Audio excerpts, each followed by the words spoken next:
తాకట్టులో ఉన్న బంగారం అమ్మాలనుకునే వారి ఇన్ఫర్మేషన్ ఇస్తే దాని వాల్యుయేషన్ బట్టి మీకు కమిషన్ కూడా ఇస్తుంది గోల్డ్ హబ్. నమస్తే, వెల్కమ్ టు మనం టీవీ. నేను వలి. ప్రస్తుతం నాతో పాటు స్టూడియోలో ఉన్నారు ప్రముఖ పొలిటికల్ అనలిస్ట్ డాక్టర్ భరతరెడ్డి గారు. వారితో మాట్లాడదాం. భరతరెడ్డి గారు నమస్తే సార్. నమస్తే. భరతరెడ్డి గారు, నారాయణపేటలో నిన్న ముఖ్యమంత్రి రేవంత్ రెడ్డి గారి సభలో కొన్ని సంచలనమైన వ్యాఖ్యలు చేశారు. మనకు తెలుసు 5 పార్లమెంటు నియోజకవర్గాల్ని బీఆర్ఎస్ ఓట్లన్నీ కూడా భారతీయ జనతా పార్టీకి పడేలా ఒప్పందం, చీకటి ఒప్పందం చేసుకున్నాడు కేసీఆర్. కవిత బెయిల్ కోసం తెలంగాణ ఆత్మగౌరవాన్ని ఈ విధంగా తాకట్టు పెట్టాడని చెప్పి పెద్ద ఎత్తున విమర్శలు చేసిన పరిస్థితుంది. నిజంగా అంటే నియోజకవర్గాల పేర్లతో సహా చెప్తున్నాడు ఆయన. ఎట్లా చూడాలి దీన్ని? రేవంత్ రెడ్డి మొదటి నుంచి కూడా అసెంబ్లీ ఎన్నికల ముందు నుంచి కూడా బీఆర్ఎస్ బీజేపీ ఒకటే, కవిత అరెస్ట్ విషయంలో కవితను అరెస్ట్ చేయకుండా ఆపుతున్నారనే ప్రచారం మొదటి నుంచి కూడా రేవంత్ రెడ్డితో సహా కాంగ్రెస్ పార్టీ నాయకులందరూ చేయడం జరిగింది. అందుకు అనుగుణంగానే బీజేపీ వ్యవహార శైలి కూడా మనకు కనిపించింది. ఒక 2 సందర్భాలు. ఒకటి, దూకుడుగా వ్యవహరిస్తున్న బండి సంజయ్ని అకస్మాత్తుగా మార్చడం అనేది బీజేపీ శ్రేణులకే అర్థం కాలేదు. ఎందుకు బండి సంజయ్ని మార్చారనేది ఒకటి. రెండోది, కవిత కేసు విషయంలో ఈడీ కానీ సిబిఐ కానీ 4-5 సార్లు పిలవడం జరిగింది. ఇక అరెస్టు ఈరోజు రేపు అరెస్ట్ అనే క్రమంలో అది మరుగున పడిపోవడం జరిగింది. ఈ 2 సంఘటనలు ఏదైతే కాంగ్రెస్ ప్రచారం చేసిందో బీజేపీ బీఆర్ఎస్ ఒకటే అనేది ప్రజలు చాలా వరకు నమ్మారు. నమ్మడంతో వాళ్ళకు దాదాపు హైదరాబాద్ నగరంలో సీట్లు అయితే, హైదరాబాద్లో లాంటి ప్రాంతంలో బీజేపీ ఎక్కడ గెలిచినా గెలవకున్నా హైదరాబాద్ నగరంలో గెలుస్తూ ఉంటుంది. గత మనం చరిత్ర చూసినట్టయితే అంబర్పేట, ముషీరాబాద్ ఇట్లాంటి స్థానాల్లో అసలు పట్టణ హైదరాబాద్ పార్టీగానే ముద్రపడ్డది ఒకప్పుడు బీజేపీకి. అలాంటిది కేవలం ఒకే ఒక స్థానం గోషామాలు గెలవడం జరిగింది. మిగతా పట్టున్న స్థానాలు కేంద్ర మంత్రిగా పనిచేసిన కిషన్ రెడ్డి అంబర్పేట కానీ, ముషీరాబాద్ ఎంపీగా పనిచేసిన ఇలాంటి స్థానాలన్నీ కోల్పోవడం జరిగింది. ప్రజల్లో ఒక అనుమానం అయితే దారితీయడం జరిగింది. నిజంగానే బీఆర్ఎస్కు బీజేపీకి పొత్తుందా? పొత్తు ఏదైతే బీఆర్ఎస్ రావద్దని కోరుకుంటున్న ప్రజలంతా కూడా ఏమైందంటే వీళ్ళిద్దరు కలిసిపోయారేమో, కలిసిపోతున్నారేమో, రేపు కలిసిపోతారు అనే దాంతో ఒక్కసారిగా కాంగ్రెస్ పార్టీ వైపు ప్రజలు మళ్ళడం జరిగింది. ఆ రిజల్ట్ మనకు కనిపించడం జరిగింది. అక్కడి వరకు రేవంత్ రెడ్డి కానీ కాంగ్రెస్ పార్టీ కానీ ఏ విధంగా అయితే ఈ ప్రచారం చేసిందో అందులో నిజం ఎంత ఉందనే దానికి అంటే నిజం అని నమ్మించే విధంగా కొన్ని వాళ్ళ మధ్య జరిగింది. కవిత అరెస్టు ఇప్పుడు ఈ మధ్య జరిగింది. అదే అసెంబ్లీ ఎన్నికల కంటే ముందు జరుగుంటే కాంగ్రెస్ పార్టీని మెయిన్గా ప్రతిపక్షంగా చూసేవాళ్ళ, లేకపోతే భారతీయ జనతా పార్టీకి అవకాశం ఇచ్చేవాళ్ళ? అది జరుగుంటే, ఎందుకంటే దాన్ని ఒక పాయింట్గా చెప్తున్నారు కదా భారతీయ జనతా పార్టీ నాయకులు, ముందే చేస్తుంటే మనకు బాగుండేదని. ఒక భారతీయ జనతా పార్టీ కాదు, చాలా మంది రాజకీయ విశ్లేషకులు, రాజకీయ నాయకులు పార్టీ మారిన వాళ్ళు చాలా మంది బీఆర్ఎస్కి వ్యతిరేకంగా, కేసీఆర్కి వ్యతిరేకంగా కాంగ్రెస్ పార్టీ వీక్ అయిపోయింది, బీజేపీ మాత్రమే బీఆర్ఎస్ని కొట్టగలదు అన్న నేతలందరూ కూడా బీజేపీ వైపు చూడడం జరిగింది. మనం వెంకటస్వామి కానీ, అలాగే రాజగోపాల్ రెడ్డి కానీ చాలా మంది నాయకులు వాళ్ళందరూ కూడా ఒక్కొక్కరుగా వెళ్ళిపోతూ వాళ్ళు చెప్పింది ఏంటి, బీజేపీ బీఆర్ఎస్ ఒకటే, మేము పార్టీని మారడానికి అసలు కారణం ఇదే, బండి సంజయ్ని మార్చడానికి. అది బీజేపీ నుంచి వెళ్ళిపోతున్న వాళ్ళు ఇచ్చిన సంకేతం. ఆ సంకేతం తర్వాత బీజేపీ శ్రేణుల్లో కూడా అవును ఇలాంటి పరిస్థితి నెలకొందని, ఒకవేళ అంటే ఊహాజనితం అయినప్పటికీ ఒకవేళ కనుక బండి సంజయ్ అలాగే కొనసాగి ఉన్నట్టయితే, ఏదైతే కవితను కూడా అరెస్ట్ చేసి ఉన్నట్టయితే బీజేపీ ప్రస్తుతం 8 స్థానాల్లో గెలవడం జరిగింది. మరొక 19 స్థానాల్లో 2వ ప్లేస్లో ఉండడం జరిగింది. ఆ 2వ ప్లేస్లో ఉన్న స్థానాల్లో కనీసం ఒక సగం స్థానాలు మనం వేసుకుంటే, ఒక 10 స్థానాలు వేసుకుంటే 18 స్థానాలు వచ్చినట్టయితే అప్పుడు ఒక హంగ్ అసెంబ్లీగా ఏర్పడే అవకాశం ఉంది. బీజేపీ పూర్తి స్థాయిలో మెజార్టీ సాధించే అవకాశాలు చాలా తక్కువ తెలంగాణలో ఇప్పుడున్న పరిస్థితుల్లో. ఎందుకంటే దక్షిణ తెలంగాణలో బీజేపీ శూన్యం, ఖమ్మం, నల్గొండ, మహబూబ్నగర్, వరంగల్ ఇట్లాంటి ప్రాంతాల్లో శూన్యం. వాళ్ళకున్నది బేసు హైదరాబాదు, అలాగే ఇటీవలి కాలంలో ఉత్తర తెలంగాణలో వాళ్ళకు ప్రభావం ఉంది. కాబట్టి పూర్తి స్థాయిలో 60 స్థానాలు రావడం అనేది ఇప్పుడున్న పరిస్థితిలో, గత ఎన్నికలైనా ఇప్పుడున్న పరిస్థితిలో చాలా అసాధ్యమైన విషయం. కానీ కొంతవరకు హంగ్ అసెంబ్లీ అయి వాళ్ళు కూడా కీలకంగా వీళ్ళ సపోర్ట్ ఇస్తేనే బీఆర్ఎస్ ప్రభుత్వం ఏర్పడే పరిస్థితి, లేదంటే బీఆర్ఎస్ వాళ్ళు వీళ్ళకు మద్దతు ఇచ్చే పరిస్థితి అయితే నెలకొని ఉండేది. అలాంటి పరిస్థితి మనం సింపుల్ అంటే ఇప్పుడున్న లెక్కల ప్రకారం 18 స్థానాల్లో 2వ ప్లేస్లో రావడం జరిగింది. 18 స్థానాల్లో మనం 50% తీసుకున్న గెలుపును అంచనా వేసినా కనీసం ఒక 10 స్థానాలు, 10 + 8 18. ఆ 10 ఎవరికి తగ్గాయి? ఆ తగ్గిన స్థానాలు కొన్ని కాంగ్రెస్కి తగ్గాయి, కొన్ని బీఆర్ఎస్కి తగ్గాయి. అలాంటి పరిస్థితిలో ఆ కాంగ్రెస్ 45 దగ్గరనో 50 దగ్గరనో 50 దగ్గరనో ఆగిపోయింటే వాళ్ళకు ఖచ్చితంగా అప్పుడు హంగ్ అసెంబ్లీ అయినప్పుడు ఒకవైపు బీజేపీ కీలకంగా మారే అవకాశం ఉండేది, ఎంఐఎం కీలకంగా మారే అవకాశం ఉండేది, ఒక 4 అంటే చతుర్ముఖంగా కనిపించేది.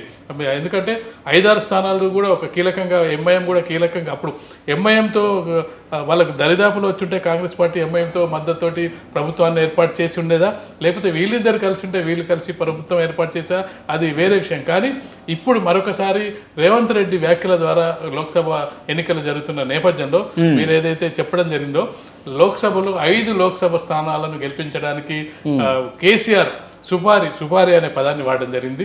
సుపారీ తీసుకున్నాడు అని చెప్పడం జరిగింది. 5 కోట్ల రూపాయలు మోదీ దగ్గర నుంచి తీసుకున్నాడు కేసీఆర్ ఈ 5 లోక్సభ స్థానాలని గెలిపించడానికి ప్రయత్నం చేస్తున్నారని చెప్పడం జరిగింది. 5 పార్లమెంటు స్థానాల పేర్లను కూడా చెప్పడం జరిగింది.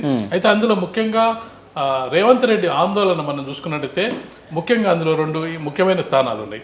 ఒకటి మహబూబ్నగర్, 2 మల్కాజ్గిరి. మిగతా స్థానాలకు ఉంటాయి. ఈ 2 చాలా ముఖ్యమైనవి రేవంత్ రెడ్డికి. ఎందుకంటే ఒకటి మల్కాజ్గిరి ఆయన సిట్టింగ్ ఎంపీ, రెండవది మహబూబ్నగర్ అనేది ఆయన సొంత జిల్లా. ఈ 2 జిల్లాల్లో కనుక ఒకవేళ ఓటమి చెందితే అధిష్టానం దగ్గర రేవంత్ రెడ్డికి కొంతవరకు ప్రాధాన్యత తగ్గే అవకాశం. ఇప్పుడు ఏకపక్షంగా కొనసాగుతున్నాడు. సీనియర్లు కూడా అంతా కామ్ అయిపోయారు. కాంగ్రెస్ పార్టీలో ఎలా ఉంటుందంటే, నువ్వు విజయాలు చేకూరుస్తున్నంతసేపు నీ మీద ఎవరు వేలెత్తి చూపరు. ఒక్కసారి నువ్వు అపజయం ఏదో చిన్న ఛాన్స్ దొరికిందనుకో,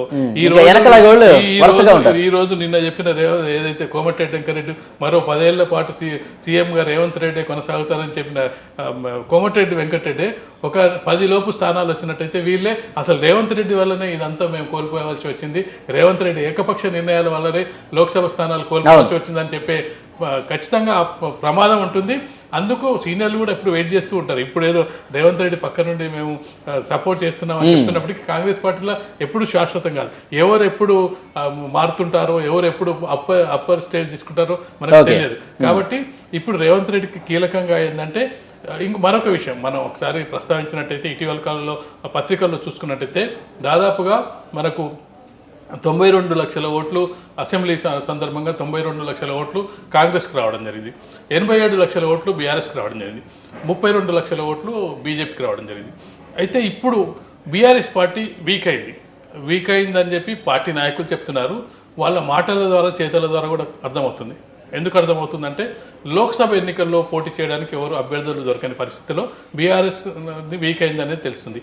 ఇక్కడ కూడా మనం చూసుకున్న తెలంగాణలో బీజేపీ కాంగ్రెస్ల మధ్యనే ఇక్కడ పోటీ జరగబోతుంది అనేది స్పష్టం. ఒకటి వీక్ అవడం, రెండోది లోక్సభ ఎన్నికలు కాబట్టి లోక్సభ ఎన్నికల దృష్ట్యా జాతీయ పార్టీల మధ్యనే పోటీ ఉంటుంది. ఆ పోటీ బీజేపీ బీఆర్ఎస్ మధ్యలో ఉంటుందని ఇటు కాంగ్రెస్ ఒప్పుకుంది.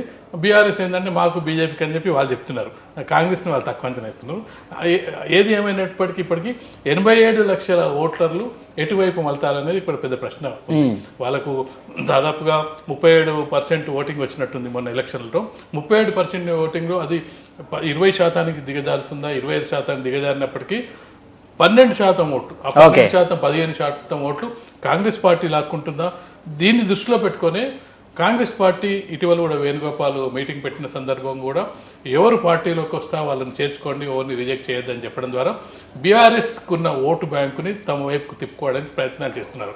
బీఆర్ఎస్కు ఓటేసిన వాళ్ళు ఈ 37% మందిలో ఎంతవరకు మనకు ఓటేస్తారు అనేది కూడా అది చూస్తున్నారు. ఈ క్రమంలో బీజేపీకి ఇప్పుడు ఒప్పందం ఉన్నా లేకపోయినా, సుపారీ ఇచ్చినా ఇవ్వకపోయినా, జాతీయ ఎన్నికలు కాబట్టి, లోక్సభ ఎన్నికలు కాబట్టి, లోక్సభ ఎన్నికల నేపథ్యంలోనే ఎన్నికలు జరుగుతుంటాయి. నరేంద్ర మోడీ కవిత బెయిల్ కోసం ఈ రకంగా బీఆర్ఎస్ అధినేత కేసీఆర్ చేస్తున్నారు, సుపారీ తీసుకున్నారు అని చెప్పేసి మాట్లాడుతున్నారు. కవిత బెయిల్ కోసం నిజంగా మాట్లాడి కవిత నాకు అసలు ఎంపీ సీట్లు అవసరం లేదు, నా కూతురే నాకు ముఖ్యం అని భావించే పరిస్థితి నిజంగానే ఉంటుందంటారా? అలాంటప్పుడు అసలు ఎన్నికల్లో పోటీ కూడా చేయకూడదు. అసలు నిజాలు తెలిసిపోతాయి కదా. నిజాలు ఇప్పుడు మనం చూస్తాం, హైదరాబాద్ ఎన్నికను చూస్తాం. మనం హైదరాబాద్ ఎన్నిక సందర్భంగా ఇప్పుడు మనం ఎక్కడ రాజకీయ పార్టీలు చర్చించుకున్న 16 సీట్లు టార్గెట్ పెట్టుకున్నారు, 17 సీట్లు టార్గెట్ పెట్టుకోరు. కానీ అక్కడ ఏం జరుగుతుంది, నామమాత్రంగా బీజేపీ కాంగ్రెస్ పార్టీ పోటీ పెడుతుంది. కాంగ్రెస్ పార్టీ అధికారం ఇప్పుడున్నప్పటికీ లేకపోయినప్పటికీ కాంగ్రెస్ పార్టీ అభ్యర్థి నామమాత్రంగానే ఉంటాడు. బీఆర్ఎస్ అధికారంలో ఉన్నప్పటికీ లేకపోయినప్పటికీ బీఆర్ఎస్ పార్టీ అభ్యర్థి నామమాత్రంగానే ఉంటారు. అక్కడ ఏంటి, ఇక్కడ కనుక మనం కొంత వీక్ క్యాండిడేట్ పెట్టినట్టయితే ముస్లిం ఓట్స్ మిగతా చోట్ల మనకు అనుకూలంగా పడతాయనే ఒక అభిప్రాయం ఉంటుంది. ఈ అభిప్రాయం ఇక్కడ కూడా కొంత వర్కౌట్ అయ్యే అవకాశం ఉంది. ఇప్పుడు బీఆర్ఎస్ ఎక్కడెక్కడ టార్గెట్ చేసింది అని మనం ఒకసారి పరిశీలించినట్టు మెదక్ వచ్చే అవకాశం ఉంది. మెదక్లో హరీష్ రావు ఉంది కాబట్టి మెదక్ పార్లమెంట్ స్థానం వచ్చే అవకాశం ఉంది.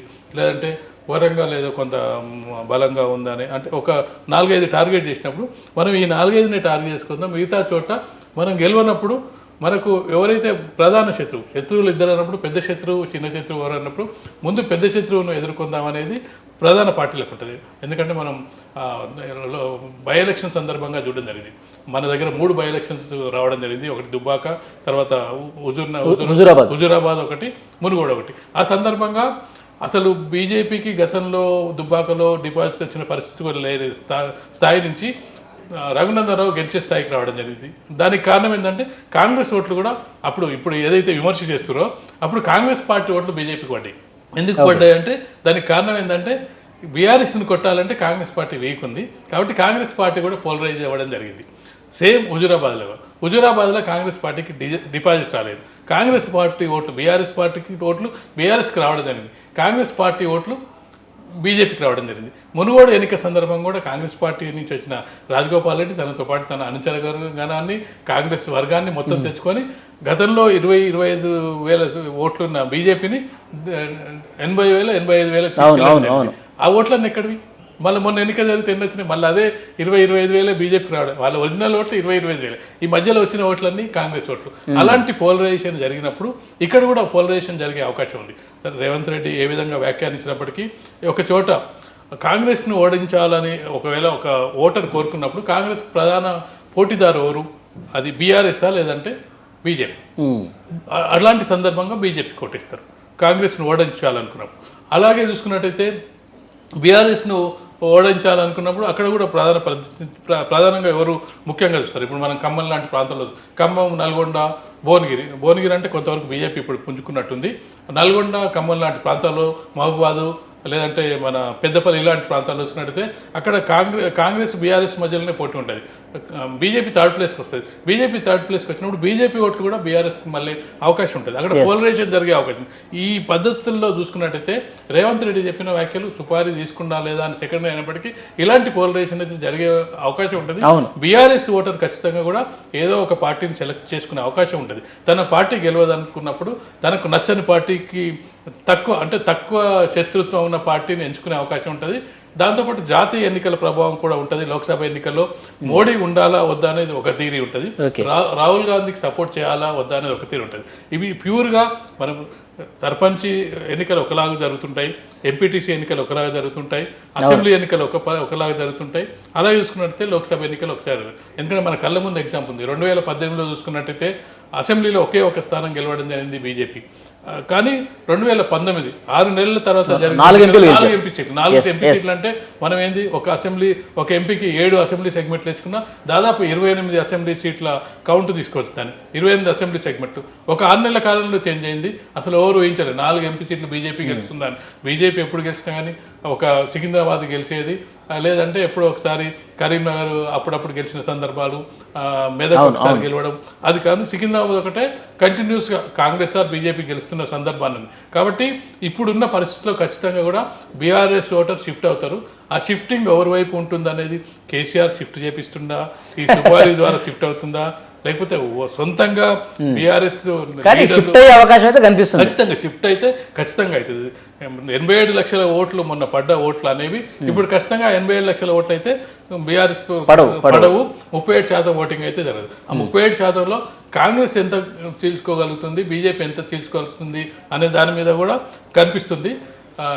ఏదైతే మన 5 నియోజకవర్గాలకు సంబంధించి రేవంత్ రెడ్డి చెప్పిండో ఆ నియోజకవర్గాల్లో ఖచ్చితంగా షిఫ్టింగ్ అయితే ఖచ్చితంగా చూద్దాం sir. Thank you very much Bharat Reddy గారు.